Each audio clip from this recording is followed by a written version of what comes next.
ප්‍රාර්ථනා කරනවා ලලිත් රත්නායකගේ අධ්‍යක්ෂණයක් ලෙසින් ඔබ අද දින මෙහි පැමිණ සිටින්නේ මෙතුවක් කල් අප බලා සිටියේ අපූර්ව සිනමා පටය නරඹන්නට.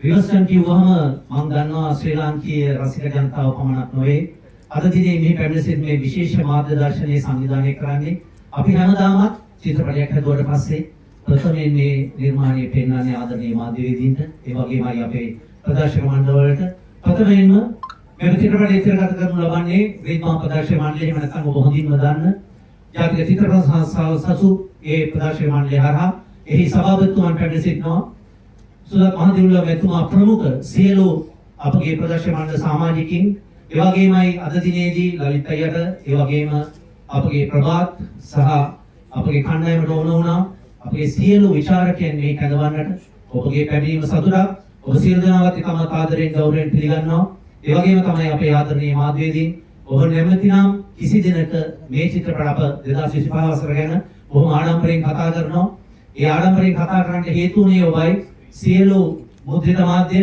රූපවාහිනී මාධ්‍ය ජාල ඒ වගේමයි සමාජ මාධ්‍ය ජාල හරහා මේ සිනමා පටවලට ලබා දුන් ඒ සහයෝගය නොමැතුණා නම් අපි ඔය කතා කරන කිසිම චිත්‍රපටයක් මේ වන විට එවැනි අයුරින් ප්‍රදර්ශනය වන්නේ නැහැ සාර්ථකව.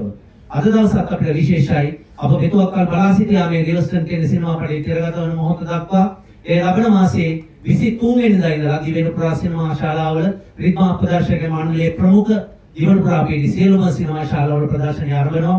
මම හිතනවා චිත්‍රපටය නරඹන්නට බලාපොරොත්තු වෙන සිටි බොහෝ දෙනෙකුට මගේ මතකයේ හැටියට ඔවුන් මෑත කාලයේදී ශ්‍රී ලාංකේය චිත්‍රපටයකට ලැබූ විශිෂ්ටතම සිනමා සම්මාන ගණනාවකින් පිදුරු ලබන්නට සමත් වුණා.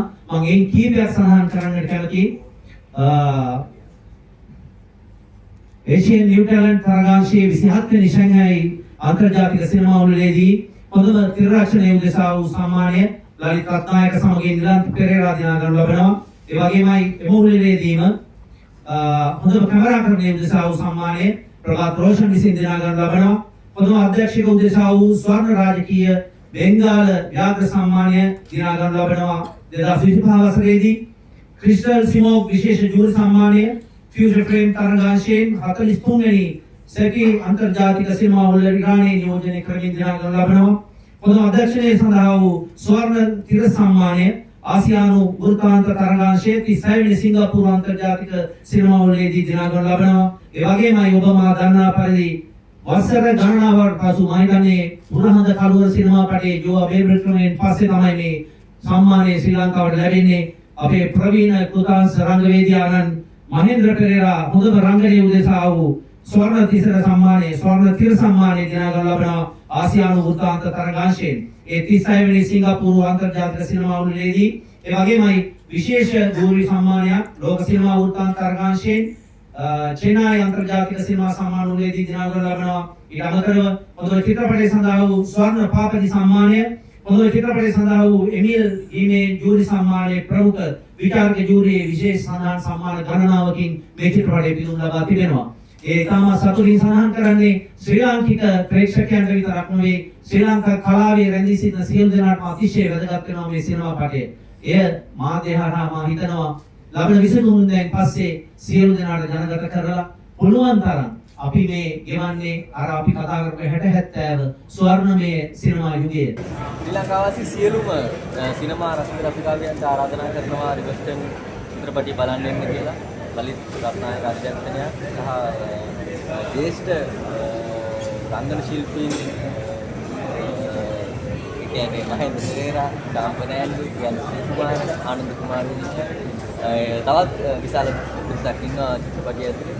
ඒ වගේ දක්ෂ රංගන ශිල්පීන්ගේ රංගනයන් බලන්න එන්න කියලා ආරාධනා කරනවා රිවර්ස්ටන් චිත්‍රපටිය නරඹන්න සියලුම දෙනාට අලුත් විදිහේ අත්දැකීමක් සම්භාව්‍ය ගණයේ අත්දැකීමක් ලබා ගන්න පුළුවන් වෙයි කියලා මම විශ්වාස කරනවා. මම රිවර්ස්ටන් චිත්‍රපටියේ මම රංගනයෙන් දාගත්තා මේ නන්දිත කියන චරිතය. ඒක චරිතයේ විස්තර කරන්න කිව්වොත් මම හිතනවා චිත්‍රපටියේ තියෙන දේවල් එළියට කියලා හිතන මම ඒක ගැන කියන්නේ නැහැ. මම ආරාධනා කරනවා සියලුම දෙනාට චිත්‍රපටිය නරඹන්න කියලා. ජය.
හොඳයි නේද වැඩේ? ඉතින් මේ වගේ චිත්‍රපටයකින් ආරම්භය ගන්න පුළුවන් වෙන අපිට සතුට වෙනවා.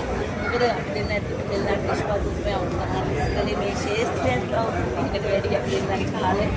ඉතින් මේ නිෂ්පාදනයට අපි මුළු පිළිවෙල සිනමාව ගැන නිෂ්පාදනය පැත්තෙන් අත්දැකීම් නැහැ. ඒ දෙකම අපේ අදහසත් එක්ක අපි ලලිත සංකල්පය නිරන්තර පෙරලා අපි ආදරණීය සමාජයේ සංකල්පයක් තමයි ඒක.